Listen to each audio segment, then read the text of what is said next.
నాకు ఇవ్వబడినటువంటి అవకాశాన్ని బట్టి దేవుని స్తుతిస్తూ, ప్రత్యేకంగా హోషేయ అంకుల్ జ్ఞాపకం ఒక ఆశీర్వాదం. మరి వారి యొక్క 90వ జన్మదినం, 93వ జన్మదినం, వారి వెడ్డింగ్ యానివర్సరీలో మరి ప్రేమతో ఆహ్వానించబడి చాలా ఘనంగా మరి పెద్ద కుమారుడు వారి కుటుంబం మరి బిడ్డలందరితో కలిసి నిర్వర్తించినటువంటి కార్యక్రమంలో దేవుని వాక్యాన్ని వారితో పంచుకోవడానికి, కుటుంబంతో పంచుకోవడానికి దేవుడిచ్చిన మహాకృపను బట్టి దేవునికి వందనాలు చెల్లిస్తున్నాను. వక్తలందరూ చెప్పిన మాటలు అక్షర సత్యం. ప్రియులారా, మరి ఈరోజు వారి జీవితాన్ని దేవుడు మన ముందు వస్తున్నాడు. టైటన్న మా గురువు గారు ఎక్కడైతే ముగించారో అక్కడే నేను ప్రారంభిస్తున్నాను. మరి నీతిమంతులు మరణించి కూడా వారు మాట్లాడుతుంటారు వారి సాక్ష్యం ద్వారా. మరి ఈరోజు ఈ నీతిమంతుని యొక్క సంస్మరణ సభలో నువ్వేం నేర్చుకుంటున్నావు? జీవితం ఎంత తాత్కాలికమైందో దేవుడు గ్రంథస్థం చేశాడు. మరి ఆ జీవితాన్ని మరొకసారి నెమరు వేసుకుందాం. దేవుని బిడ్డ, ఫిజిక్స్లో మరి ఎంతమంది ఫిజిక్స్ టీచర్స్ ఉన్నారో తెలియదు నాకు, కానీ Einstein fourth dimension is nothing but time. ఒక యాపిల్ పండును నువ్వు టేబుల్ మీద పెడితే దాన్ని ఏం చేయనీకి అవసరం లేదు. వారం తర్వాత పోతే అది కులిపోతుంది. ముట్టుకోలే కదా, ఏం చేయలే కదా. ఎందుకు అది కులిపోయిందంటే టైం హ్యాజ్ ఏ వాల్యూ. ప్రియులరా, ఈరోజు నీకు నాకు ఒక జీవితాన్ని దేవుడిచ్చాడు. ఎందుకో తెలుసా? స్వార్థంతో బ్రతకడానికి కాదు, ఇష్టానుసారంగా బ్రతకడానికి కాదు. నీవు తల్లి గర్భములో నుండి పుట్టిన తర్వాత దేవుడు నువ్వు లోకానికి ఒక సాక్ష్యం ఇచ్చావు. నేను లోకానికి చనిపోతున్నాను, పాపానికి చనిపోతున్నాను, క్రీస్తుతో పాటు నూతన సృష్టిగా లేస్తున్నానని సాక్ష్యం ఇచ్చావు. ఆ తరువాత నీవు ఆయనకు చెందిన వాడవగా అయ్యావు.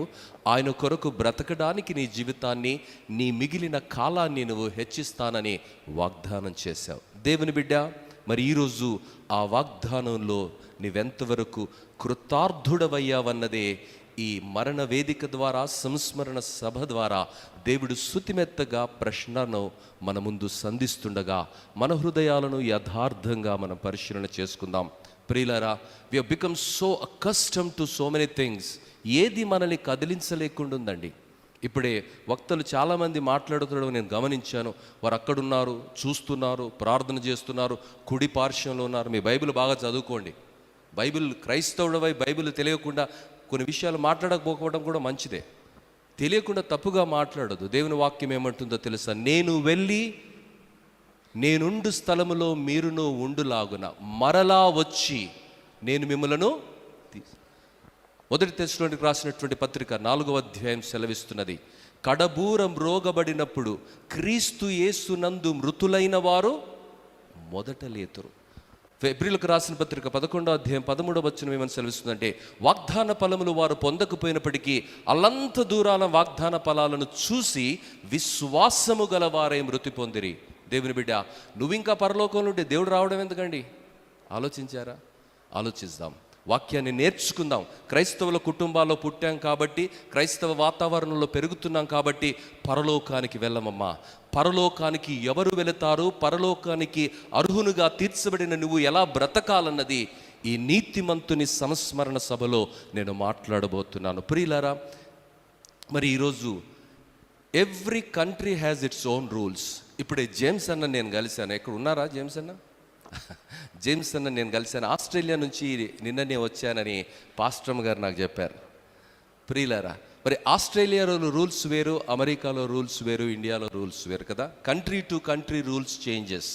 ప్రియులారా, మరి నీటి యొక్క సాంద్రత కూడా సముద్రపు నీటి సాంద్రత వేరు, మనం తాగే నీటి సాంద్రత వేరండి. అంటే ప్రతిదీ కూడా డైమెన్షన్ చేంజ్ అవుతూ ఉన్నది. 274 దేశాల్లో ఉన్నటువంటి 842 కోట్ల మందిలో దేవుడు సృష్టించిన ప్రతి వ్యక్తి ప్రత్యేకమైన వాడండి. ప్రతి వ్యక్తిని దేవుడు ప్రత్యేకంగా సృష్టించాడు. ఎందుకొరకు సృష్టించాడంటే ఆయనకు ప్రత్యేకమైనటువంటి మహిమను తీసుకుని రావడానికి దేవుడు సృష్టించాడు. ఈ లోకములో కొన్ని రూల్స్ ఉంటాయి, పరలోకంలో కొన్ని రూల్స్ ఉంటాయి. పరలోకంలో ఉన్నటువంటి రూల్స్ మరి భూలోకంలో అప్లై కావు, భూలోకంలో ఉన్నటువంటి రూల్స్ పరలోకంలో అప్లై కావు. కానీ పరలోకపు యొక్క విలువలతో భూలోకంలో బ్రతకడానికి దేవుడు మనల్ని పిలుచుకున్నాడు. దేవుని బిడ్డ, మరి పరలోకం అనేది శాశ్వత రాజ్యం. ఆ శాశ్వత రాజ్యానికి, నిత్య రాజ్యానికి నీవు వెళ్ళాలంటే ఏ విలువలతో బ్రతకాలన్నది దేవుని వాక్యం సెలవిస్తుంది. మత్తయి సువార్త 13వ అధ్యాయము 43 నుండి 45 వచనాల్లో ఉన్నటువంటి లేఖన భాగాన్ని మనం గమనిస్తే, ఒకడు ఉన్నదంతా అమ్మి ఆ పొలాన్ని కొన్నాడు, మరొకడు ఉన్నదంతా అమ్మి ఆ ముత్యాన్ని కొన్నాడు, మరొకడు ఆ వలలో విచిత్రమైనటువంటి చేపలను పట్టినటువంటి నేపథ్యం గురించి దేవుడు మాట్లాడుతున్నాడు. ప్రియులారా, ఈ లోకంలో దేని కొరకు నువ్వు బ్రతుకుతున్నావు? ఈ లోకం నీకు శాశ్వతం కాదని తెలుసు కదా. అందుకే తెలుగులో ఒక మాట ఉంది కదా, ఈ లోకంలోనికి దిగంబరిగా మనం వచ్చాం, ఈ లోకంలో నుండి దిగంబరిగా మనం వెళ్ళిపోతాం. లోకంలోనికి ఏం తేకుండా మనం వచ్చాం, వచ్చిన తర్వాత ఇంకా లొల్లి స్టార్ట్ అవుతుంది. నా భూమి, నా కథ, నా సొమ్ము. ఇండ్లల్లో కొట్లాటలు దానికే, అన్నదమ్ముల మధ్య కొట్లాటలు దానికే, బంధువుల మధ్య కొట్లాటలు దానికే, సంఘాలలో కొట్లాటలు దానికే, సమాజంలో కొట్లాటలు కూడా దానికి. ఇంత కొట్లాడి వాడు ఏమైనా తీసుకుపోతాడా అంటే ఏం తీసుకుపోడు. మళ్ళా పోయేది ఒట్టి చేతులతోటే. ఒట్టి చేతులతో వచ్చాడు, ఒట్టి చేతులతో పోతాడు. దానికి మధ్యకాలంలో అడావుడి. దేవుని బిడ్డ, ఈ అడావుడి కొరకు దేవుడు మనల్ని సృష్టించలే అమ్మా. ఈ అడావుడి కొరకు దేవుడు పరలోకాన్ని విడిచి రాలేదు. ఈ అడావుడి చేయడానికి దేవుడు మన కొరకు మన మహిమను విడిచిపెట్టలేదు, కానీ దాసుని రూపాన్ని ధరించలేదు. కానీ ఎందుకు ఈ లోకానికి వచ్చాడంటే, నీకు నాకు మహిమనివ్వడానికి, విలువనివ్వడానికి, ఈ లోకములో వెలుగుగా, ఉప్పుగా బ్రతకడానికి దేవుడు మనకు ఒక జీవితాన్ని ఇచ్చాడు. ఆ జీవితాన్ని ఎలా జీవిస్తున్నాం? దేవుని బిడ్డ, 94 సంవత్సరాల నిండు జీవితాన్ని ఆదర్శంగా జీవించాడని, అద్భుతంగా జీవించాడని, అనేకులకు మాదిరిగా జీవించాడని అయ్యా హోషేయ గారి గురించి మనం సాక్ష్యం విన్నాం. ఏదో ఒక రోజు మన జీవితంలో ఆఖరి రోజు అవుతుంది కదా. ఆ రోజు మనుషులు మనల్ని ఎలా గుర్తించుకుంటారమ్మా? మన సైజును బట్టా, మన వెయిట్ను బట్టా, మనం సంపాదించిన ఆస్తిపాస్తులను బట్టా. మా దేవరకొండకు మీరు వస్తే ఆడ కిలా కనిపిస్తుంది. ఆ రాజులు ఎవడో, ఏం సంపాదించాడో, ఎందుకు సంపాదించాడో తెలియదు, ఆ కొండల మీద ఎందుకు కట్టుకున్నారో తెలియదండి. వాళ్ళ పిల్లలు ఏమయ్యారో, వాళ్ళ మనవలు ఏమయ్యారో, ముని మనవలు ఏమయ్యారో, 500 సంవత్సరాల్లో వారి చరిత్ర ఏమైందో ఎవడికి తెలియదండి. దేవుని బిడ్డ, వాటి కొరకు నువ్వు బ్రతుకుతున్నావా? లేక దేవుని వాక్యము సెలవిస్తున్నది, మీరు విలువ పెట్టి కొనబడ్డారు, మీరు మీ సొత్తు కాదయ్యా. ఏ సొత్తైన ప్రజలుగా, దేవుని సొత్తైన ప్రజలుగా ఈ లోకంలో బ్రతకడానికి, దేవుని పోలి బ్రతకడానికి దేవుడు మనకు ఒక అవకాశం ఇచ్చారు. దేవుని బిడ్డ, ఈ జీవితం ఎంత వాస్తవమో మరణం కూడా అంతే వాస్తవం. మరణం తర్వాత మరొక లోకం కూడా అంతే వాస్తవము. ఏ రోజైతే ఆ విలువలు నీ మనస్సులో లిఖితమవుతాయో, ఏ రోజైతే ఆ విలువల చేత నీవు ప్రభావితుడవై నడవటం ప్రారంభిస్తావో, జీవితంలో నీవు ఒక ప్రత్యేకమైనటువంటి వ్యక్తిగా జీవిస్తావు. జీవితంలో నీవు నీదైన శైలిలో ముద్రలు వేసి వెళ్ళిపోతావు. అదే అయ్యా మరి హోషేయ గారు జీవించారు. హోషేయ అనే మాటకు అర్థం ఏంటో తెలుసా? The Hebrew word of Hosea is the meaning is salvation. రక్షణ. ఏ రక్షణనైతే ఆయన పొందుకున్నాడో, ఏ రక్షణనైతే ఆయన కలిగి ఉన్నాడో, ఆ రక్షణతో అనేకులకు ఆ రక్షణను ఆయన పంపించారు. ఇప్పుడే మరి ఒక స్టూడెంట్ బాబు సాక్ష్యం ఇచ్చాడు. మరి వాళ్ళ నాన్న అమ్మగారి దగ్గర నేర్చుకున్నటువంటి విలువలను కుమారుడైనటువంటి పెద్దవాడైనటువంటి ఎఫినిటస్ అయ్య గారు జీవించిన విధానము ద్వారా, ఆయన మౌన సాక్ష్యము ద్వారా ఆయన జీవితం ప్రభావితమైంది. దేవుని బిడ్డ, ఈరోజు మన జీవితాలు ప్రతి ఒక్కరిని ప్రభావితం చేస్తున్నాయి. మన జీవితాలు ప్రతి ఒక్కరిని పలకలిస్తున్నాయి. ఈరోజు నీ జీవితం ఎలా ఉంది? హోషేయ గారి జీవితము దేవునికి ఇష్టంగా జీవించాడన్నది దేవుని వాక్యము సెలవిస్తున్నది. సాక్ష్యాల ద్వారా మనం వింటున్నాము. అయితే మరి కొన్ని విషయాలు నేను మాట్లాడబోతున్నాను. ప్రియులారా, నీవు వెళ్ళిన తర్వాత మనుషులు నేను ఎలా జ్ఞాపకం ఉంచుకుంటారు? నిమ్మకాయ చెబితే మీకు ఏం జ్ఞాపకం వస్తుంది? సైజా, కలరా? ఏం చెప్పరేంటి? టేస్ట్. ఏం టేస్ట్ వస్తుంది? అది తీయగుంటుందా నిమ్మకాయ? పులుపు.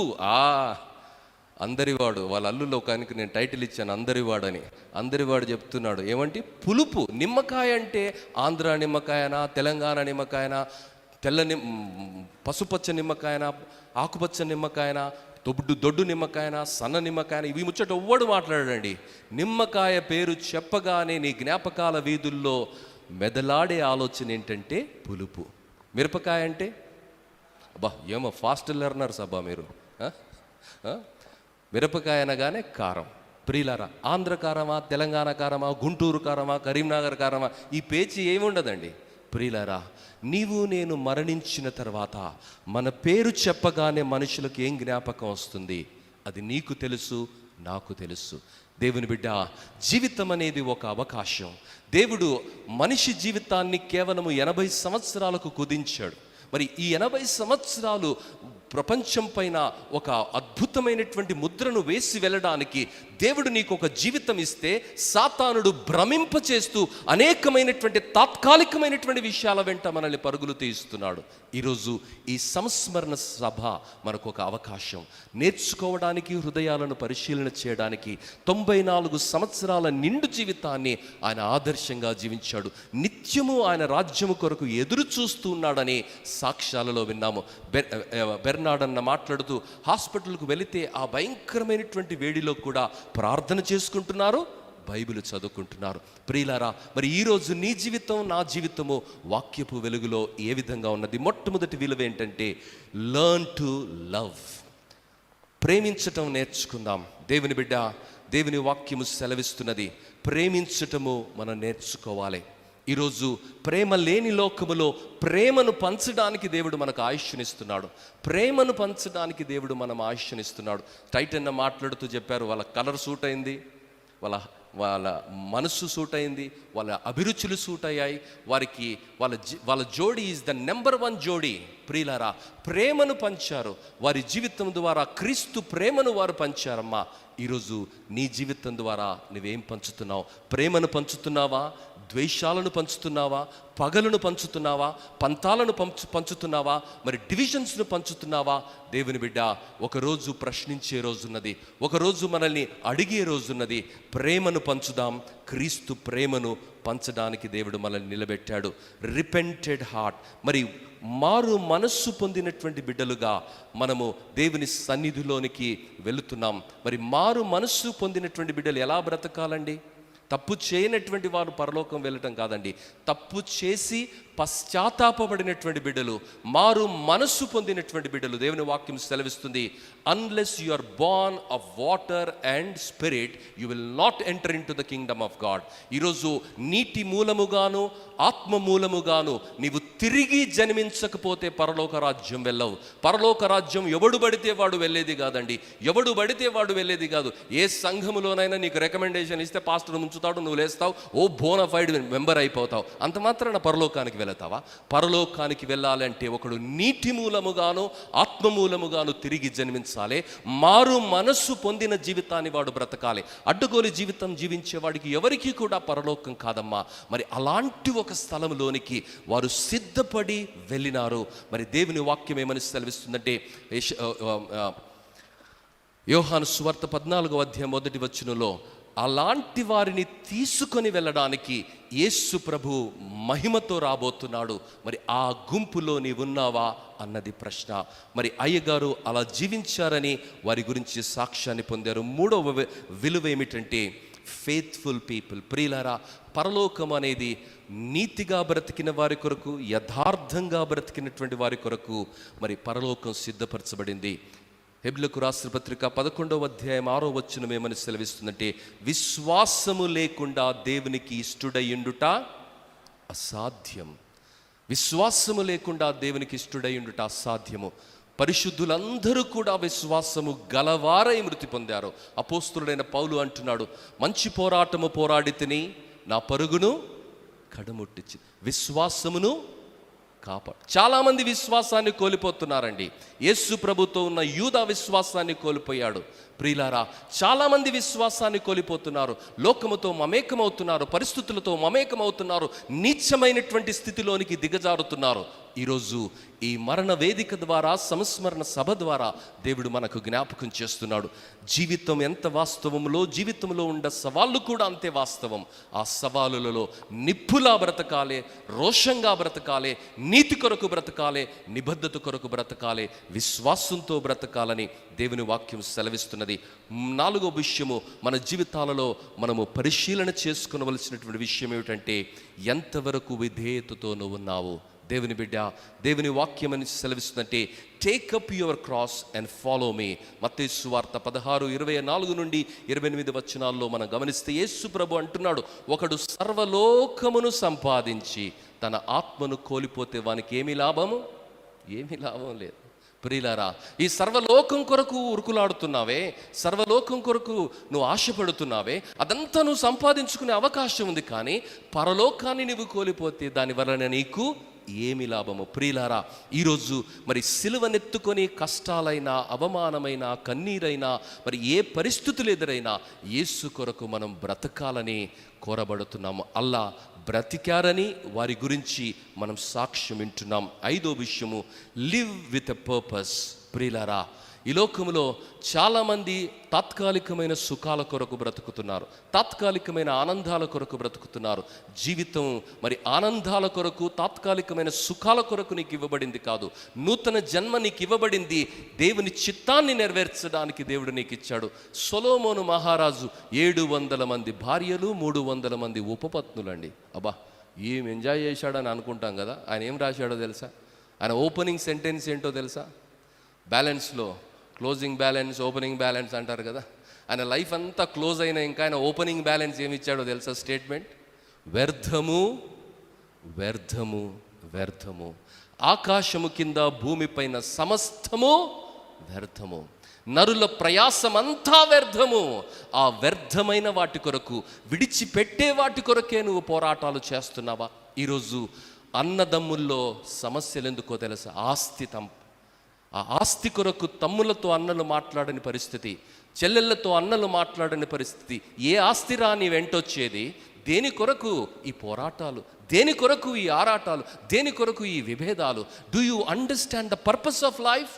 It is not money, it is not power, it is not property, it is doing the will of God in your life. దేవుని బిడ్డ, ఈరోజు చాలా ఖచ్చితంగా ఆ నీతిమంతుని సంస్మరణ సభ ద్వారా దేవుడు మనతో మాట్లాడుతున్నారు. పరలోకానికి నువ్వు వెళ్ళాలి అంటే ఆషామాషి విషయం కాదండి. అడ్డగోలుగా నేను బ్రతుకుతాను, నాకు ఇష్టం వచ్చినట్టుగా నేను బ్రతుకుతాను, నాకు నచ్చింది నేను చేస్తాను, నాకు తోచింది నేను చేస్తాను, కానీ పరలోకానికి గ్యారంటీగా నేను వెళ్ళాలంటే కుదరదండి. పరలోకానికి నువ్వు వెళ్ళాలంటే ప్రభువు చెప్పిన మార్గంలో నీవు బ్రతకాలే. జ్ఞాని అయినటువంటి సొలొమోను మహారాజు ప్రసంగి గ్రంథము 12వ అధ్యాయం 13వ వచనంలో ఏమంటాడంటే, ఆయన ఇవన్నీ వినిన తర్వాత తేలిన ఫలితార్థము ఏమిటి అంటే, యెహోవా యందు భయభక్తులు కలిగి ఆయన ఆజ్ఞల వెలుగులో బ్రతకటం మనం నేర్చుకోవాలి. దేవుని బిడ్డ, ఈరోజు ఆయన ఆజ్ఞల వెలుగులో నువ్వు బ్రతుకుతున్నావా? లేకంటే ఈ లోకంలో ఏది నీకు శాశ్వతం కాదు. నీ బంగారం శాశ్వతం కాదు, నీ వజ్రాలు శాశ్వతం కాదు, నీ ఆస్తి శాశ్వతం కాదు, నీ ఉద్యోగం శాశ్వతం కాదు, నీ అంతస్తు శాశ్వతం కాదు, నీ ఆరోగ్యం శాశ్వతం కాదు, ఏది శాశ్వతం కాదు. ఆ శాశ్వతమైన లోకంలో ఒక శాశ్వతమైన విలువలతో బ్రతకడానికి దేవుడు జీవితం ఇచ్చాడు.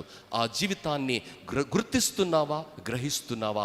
లేక బుద్ధిహీనంగా ఆ ధనవంతుడు పట్టు పీతాంబరాలను ధరించుకొని ప్రతిరోజు పంచభక్ష పరమాణాలు తిని దేవుణ్ణి మరిచి అజ్ఞానిగా జీవిస్తుంటే దేవుడు ఆయనను పిలిచాడు, ఓరి బుద్ధిహీనుడా, ఈ రాత్రే నీ ప్రాణాన్ని అడిగితే నీ ఆత్మ ఎక్కడికి వెళుతుంది? దేవుని బిడ్డ, జీవితం ఎంత వాస్తవమో మరణం, ఆ తర్వాత నిత్య జీవితం కూడా, నిత్య నరకం కూడా అంతే వాస్తవం. నీవు నేను విలువ పెట్టి దేవుడు కొన్నది నామకార్థంగా బ్రతకడానికి కాదు, వ్యసనాక్రాంతునిగా బ్రతకడానికి కాదు, ద్వేషంతో బ్రతకడానికి కాదు, అసూయతో బ్రతకడానికి కాదు, కానీ క్రీస్తు వలె క్రీస్తు కొరకు బ్రతకడానికి దేవుడు మనల్ని ఏర్పరచుకున్నాడు. అయ్యా, హోషేయ గారు అలా బ్రతికాడని సాక్ష్యం వింటున్నాం. నీ మాట ఏంటి? దేవుని బిడ్డ, మరి 7వదిగా ఫియర్లెస్ లైఫ్. ఈరోజు చాలామంది క్రైస్తవులు, మరి ఇక్కడ ఎంతమంది ఉన్నారో నాకు తెలియదు, దినాలు చూసే వాళ్ళు ఉన్నారు. ఈరోజు మంచి రోజు కాదండి, ఈరోజు అమావాస్య అండి, పౌర్ణమి అండి, ఒకడేమో దిక్కులకు భయపడతాడు, వాస్తు. క్రిస్టియన్స్ కూడా వాస్తు వింటారు. ఏం బైబిల్ చదువుతున్నారో నాకు అసలే అర్థం కాదు. సూర్యుడిని చేసిన దేవుడు, చంద్రుడిని చేసిన దేవుడు, పరిస్థితులను మార్చే దేవుడు, నీలో ఉన్నవాడు లోకంలో ఉన్నవానికనే బలవంతుడని వాక్యం చెబుతుంటే దిక్కులను చూసి భయపడే దిక్కుమాలిన బతకండి. కొంతమంది తాళ్ళు కట్టుకుంటారు, నల్ల తాళ్ళు. ఏం తాళ్ళు అంటే దిష్టి తాళ్ళట. ఇంత కాటుగా పెట్టుకుంటారు. కాటుగా ఎందుకు పెట్టుకున్నాడు? దిష్టి. దేవుని బిడ్డ, వాక్యం చదవండి. అయ్య వాక్యం చదివాడు, వాక్య ప్రకారం ఆయన జీవించాడు, నీతియుక్తమైన జీవితాన్ని జీవించాడని సాక్ష్యం విన్నారు కదా. 94 సంవత్సరాల జీవితాన్ని పరిపూర్ణంగా, పరిశుద్ధంగా క్రీస్తు కొరకు ఆయన బ్రతికాడండి. అపోస్తుడైన పౌలు మాట్లాడుతున్న మాట, బ్రతుకుట క్రీస్తే, చావైతే లాభమే. ఈరోజు ప్రతి చిన్న విషయానికి భయపడిపోవటం కాదు, ప్రతి చిన్న విషయానికి గగ్గోలు చేయటం కాదు, ప్రతి చిన్న విషయాన్ని బట్టి గాబరా పడిపోవటం కాదు. చాలామంది విశ్వాసులు ప్రతి చిన్న విషయానికి బాధపడిపోతారు. ఒకవేళ అంకుల్ని మనం అడిగితే 94 సంవత్సరాల జీవితం, రెబ్బమ్మ గారు ఇక్కడ ఉన్నారు, వారి ఇంటర్వ్యూ తీసుకుంటే ఆ 94 సంవత్సరాల జీవితంలో లేక 65 సంవత్సరాల వైవాహిక జీవితంలో ఎన్ని సముద్రాలను వారు చూసుంటారు, ఎన్ని మహా ఉప్పెనలు వారు చూసుంటారు, ఎన్ని భయంకరమైనటువంటి ఆ పరిస్థితుల గుండా వారు వెళ్ళి ఉంటారు. కానీ ఆ పరిస్థితులన్నిటిలో దేవుని మహాకృపను బట్టి, వారు కలిగి ఉన్న విశ్వాసాన్ని బట్టి, నిరీక్షణను బట్టి, దేవుని ఎడల వారు కలిగి ఉన్నటువంటి విధేయతను బట్టి వారు రక్షించబడటము, కాపాడబడటమే కాకుండా అనేకులకు వారు మాదిరికరంగా, ఆశీర్వాదకరంగా ఉన్నారు. వారిని కాపాడిన దేవుడు, వారిని నడిపించిన దేవుడు నిన్ను నడిపిస్తాడన్నది ఈ సభ ద్వారా దేవుడు జ్ఞాపకం చేస్తున్నాడు. దేవుని బిడ్డ, జీవితం చాలా తాత్కాలికమైనది. ఆ తాత్కాలికమైన జీవితాన్ని ఘనంగా, గొప్పగా, వైభవంగా అయ్యగారు బ్రతికాడని సాక్ష్యం విన్నాం. మరి చివరిదిగా prayer. They lived with prayer. విశ్వాస జీవితాన్ని కాపాడుకుంటూ, పరిశుద్ధమైన జీవితాన్ని కాపాడుకుంటూ ప్రార్థనతో వారు బ్రతికారు. ప్రియులారా, వారి జీవితం ప్రార్థనతో సాగింది, వారి జీవితం ప్రార్థనతో ముగిసింది. దేవుని బిడ్డ, నీ జీవితంలో ప్రార్థన చేస్తున్నావా? When was the last time that you knelt down and prayed in the presence of God? దేవుడు 2026వ సంవత్సరంలోనికి నిన్ను నడిపించాడు. ఎందుకు? యథేచ్ఛగా బ్రతకడానికా? లోకం కొరకు బ్రతకడానికా? మన తాత్కాలిక సుఖాల కొరకు బ్రతకడానికా? కాదు, దేవుని చిత్తం కొరకు బ్రతకడానికి. దేవుని బిడ్డ, ఈరోజు మరి ప్రేమ చల్లారిపోతున్నటువంటి వేళ, ఆస్తుల కొరకు అనేకమైనటువంటి యుద్ధాలు జరుగుతున్నటువంటి వేళ, తాత్కాలికమైన వాటి కొరకు మనుషులుగా బ్రతకనటువంటి సమాజాల్లో మనం బ్రతుకుతున్న వేళ, అయ్యా ప్రేమగా బ్రతికాడు, దీనంగా బ్రతికాడు, కృపతో బ్రతికాడు, క్రీస్తును పోలి, క్రీస్తు వలె ప్రతి అడుగులో ఆ రక్షణ సువార్తను కనిపించిన ప్రతి ఒక్కరికి వారు అందించారు. మరి ఈరోజు నా జీవితం ఎప్పుడు ముగుస్తుందో తెలియదు, కానీ ఆ నీతిమంతుని జీవితాన్ని దేవుడు ఆదర్శంగా చూయిస్తుండగా హృదయ పరిశీలన చేసుకుందాం. మనకివ్వబడిన జీవితాన్ని జవాబుదారీతనంతో జీవిస్తాం. ఆస్తుల కొరకు, అంతస్తుల కొరకు లోకంలో మనుషులు మరి నీచమైన స్థాయిలోనికి దిగిపోతున్నారు. తండ్రులను చంపేవారు, పిల్లల్ని చంపేవారు, భార్యల్ని చంపేవారు, భర్తల్ని చంపేవారు, అన్నదమ్ముల్ని చంపేవారు. ఈరోజు అంత నీచమైన లోకములో దేవుడు ఆ నిత్య సత్యాన్ని మనకు జ్ఞాపకం చేస్తున్నాడు. ఏదీ శాశ్వతం కాదు. ఆయన సెలవు లేకుండా నువ్వు ఏది అనుభవించలేవు. లోకమంతా నువ్వు సంపాదించుకోవచ్చు, కానీ ఆయన సెలవు లేకపోతే నువ్వు ఏది అనుభవించలేవు. ఆ కోహలో నువ్వు ఉన్నావా? ఉంటే దేవుడు నీతో పలకరిస్తున్నాడు. దేవుని బిడ్డ, ఏదీ శాశ్వతం కాదు. నాది నాది అంటూ వాదులాట చేస్తున్నావు, నాది నాది అని పోరాటం చేస్తున్నావు. ఇప్పుడే ఎమరాల్డ్ అయ్య ఒక చక్కని పాట పాడాడు. వారు ఏ కష్టము లేనటువంటి పరదైసులో ఉన్నారు. వారు నీ ఒకరోజు చూస్తామా నిరీక్షణ? ఆ నిరీక్షణ నీకుందా? లేక తాత్కాలికమైనటువంటి పరిస్థితులు నిన్ను ప్రలోభ పెడుతూ ఆయాస పెడుతున్నవా? దేవుని బిడ్డ, బ్రతుకుట క్రీస్తే, చావు కూడా లాభమే. అయ్యా, బ్రతుకుట క్రీస్తుగా జీవించాడు, చావులో కూడా ఒక నిరీక్షణ, ఈ కుటుంబానికి ఆదరణ. ఆ కృప దేవుడి దయచేయునుగాక. పరలోకమందున్న మా మంచి తండ్రి, మీకు వందనాలు. నీ దాసుని జీవితము తెరిచిన పుస్తకం.